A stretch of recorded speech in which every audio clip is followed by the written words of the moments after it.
Alors, dans l'élément que nous avons suivi, j'ai dit que l'ignorance est le premier ennemi de l'homme. L'ignorance. La ça, misère, la pauvreté, le manque du savoir. Quand vous n'avez pas le savoir. Ce n'est pas des fatalités. Voilà. Ce sont des choses qu'on peut combattre. Et l'ignorance est l'ennemi numéro 1 à combattre. Et pour confirmer cela, j'ai donné une citation de T.L. Osborne. Tous ceux qui sont des grands hommes de Dieu dans le monde évangélique connaissent T.L. Osborne.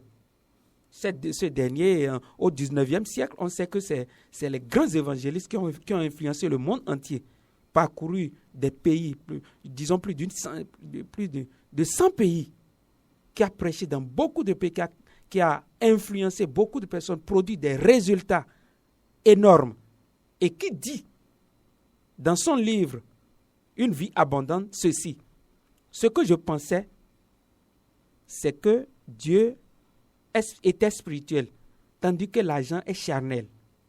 J'avais été pauvre toute ma vie, et mes seules notions au sujet de l'argent venaient des gens religieux de mon entourage. On m'avait assuré que l'argent était mauvais, que je devais m'en méfier et ne jamais le désirer. On m'avait dit que le seul moyen de rester humble et soumis à la volonté de Dieu était de rester pauvre. C'est vrai. Ce qu'il dit est une vérité qui se colle à 100% des chrétiens. Et je pèse bien mes mots. C'est ça. Je dis bien à 100% des chrétiens. Rares sont les chrétiens qui sortent la tête de l'eau aujourd'hui et qui voient les failles dans tout ce qu'on nous a enseigné et qui essaient de corriger cela à travers le changement de la mentalité à leur niveau. Sinon, 95% des chrétiens sont pauvres. Voilà. Et il faut qu'on tape bien dans cette mare pour que les gens cherchent comment corriger. On doit corriger. Il faut corriger ça. Parce qu'aujourd'hui, dans le monde entier, il y a plus de 8 milliards d'individus sur la Terre. Oui. Et les chrétiens, aujourd'hui, font, disons, environ le tiers de la population mondiale. Donc, on ne peut pas laisser ce monde dans l'ignorance. Ce grand nombre d'individus dans l'ignorance. Il faut parler, il faut faire quelque chose. Il faut corriger ça. Il faut corriger ça. Parce que ce sont des erreurs qui ont été trimballées durant des années. La nuit des temps. Et ça vient d'où, principalement? Ça vient de certaines personnes dans l'histoire qui se sont converties et qui ont renoncé volontairement à leur richesse. Et quand ils sont venus en Christ, c'est comme si pour eux, ils n'avaient pas besoin de l'argent, ils n'avaient pas besoin de ces richesses de leurs parents, et ils ont fait le vœu de pauvreté. Mais avec le temps, qu'est-ce qu'on a constaté? On a constaté que cela est devenu carrément une philosophie une pratique, qui règne, une pratique qui règne, une doctrine dans le monde chrétien, au point où tout le monde devrait maintenant renoncer à la richesse, à l'argent et adopter la pauvreté. Et c'est bizarre. Ça, c'est anti-biblique. Ça, c'est diabolique d'ailleurs. Voilà. C'est diabolique. Donc, pour être honnête, Dieu n'est pas dans ce schéma où nous adorons, nous galvaudons, nous chérissons la misère, la pauvreté. Dieu n'est pas responsable. Et c'est ça que... Donc il faut changer la mentalité. Il faut changer la mentalité des gens. Il faut dire aux gens maintenant que c'est faux. C'est très faux. C'est très faux. Il faut travailler fortement. Et je me souviens d'un passage biblique où je pense que ça doit être l'apôtre Jean qui dit « Je souhaite que tu prospères à tous égards, comme prospère l'état de ton âme. » C'est dans la Bible. Je souhaite que tu prospères à tous égards, comme prospère l'état de ton âme. Beaucoup de personnes aujourd'hui veulent garder une bonne relation avec Dieu. Ça, c'est la prospérité de ton âme. Mais Dieu veut que tu prospères à tous égards. Et il y a aussi un autre passage biblique. Si je ne me trompe pas, 2 Corinthiens, chapitre 9, verset 8, qui dit que Dieu peut vous combler de toutes sortes de grâces, afin que possédant toujours, en toutes choses, de quoi satisfaire à tous vos besoins, vous ayez encore en abondance. C'est dans 2 Corinthiens chapitre 9, verset 8. C'est dans la Bible. Et les gens ferment les yeux sur ces genres de passages.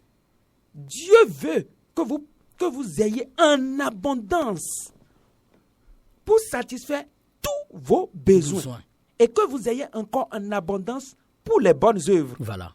Pour ceux qui sont autour de vous et qui manquent, il faut absolument venir à leur secours. Il faut les secourir. Il faut les secourir. Or, aujourd'hui, 95% des chrétiens sont des gens à assister. Naturellement. J'ai coulé les larmes la semaine passée quand j'ai suivi Nikki. Il y a une jeune dame qu'on appelle Nikki Naija. Elle est créatrice de contenu nigériane et souvent, elle sort pour mettre les gens à l'épreuve. Voilà. Et quand tu réussis le test, elle te donne de l'argent, une récompense. Voilà. Parce qu'elle dit qu'elle est philanthrope, voilà. C'est-à-dire des gens qui sont riches et qui donnent pour aider les autres. Ils font de l'aumône. Voilà. Et donc, elle vient, elle peut se comporter un peu comme une prostituée, voilà, pour demander de l'aide. Et quand tu lui donnes de l'argent, et elle dit, bon, avec quoi je vais te récompenser? Il y a une chambre de passage à côté. Est-ce qu'on ne va pas là-bas pour que je te paye avec l'autre chose? Et elle a fait ça pour un pasteur. Le pasteur a résisté. Dit non, que ce n'est pas la peine. Je ne suis pas intéressé. Et elle lui a récompensé.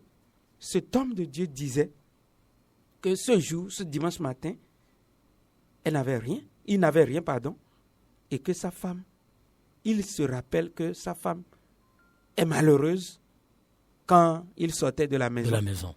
Mais que les $1000 qu'il avait reçus, c'était une grosse bénédiction. Ça fait Nikki lui a donné $1000. Parce qu'il était un homme qui a réussi le test. Voilà, il est résistant. Face à l'épreuve, à cette épreuve-là. Voilà. Et il a dit que l'argent ne vient pas d'elle, mais ça vient des fans, des gens qui la suivent partout dans le monde entier et qui aiment ces choses et qui lui dit, comme tu aides les gens, c'est après ça elle s'est révélée. C'est après ça qu'elle s'est révélée. Et elle a même montré qu'il y a des caméras à côté qui enregistrent cela.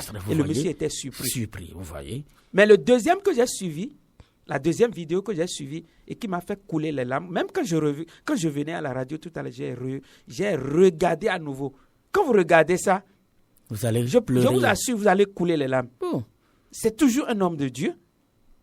Et celui-là, quand il a réussi le test, il lui a remis $500, environ 8 000 naira. Voilà. 800 000, excusez-moi. 800 000 naira. Voilà. 800 000 naira. Le monsieur a commencé par pleurer. C'est les larmes de joie. Et le monsieur disait qu'il y a seulement 2 ou 3 mois que j'ai perdu mon travail et ma femme m'a laissé avec 3 enfants. Vous imaginez un peu? Beaucoup de chrétiens vivent comme ça. Et si nous ne faisons rien, nous serons condamnés parce que nous sommes en train d'assister aux conséquences de la mauvaise éducation par rapport à l'argent que nous avons reçu dans la plupart de nos églises. Il faut finir pour avec le dire. Ça. Voilà. Et je suivais la dernière fois le pasteur Raoul Wafo, qui est probablement l'homme de Dieu le plus riche de la francophonie, en tout cas en Afrique ici. Parce qu'il est riche et il a son propre jet privé. C'est un Dieu qui a des entreprises. Il a des entreprises. Il gagne des marchés immobiliers. Dans l'immobilier, dans beaucoup d'autres choses, dans la restauration. Et il a dit qu'il donne à Dieu par mois dans l'une des entreprises, de ses entreprises, 1 million.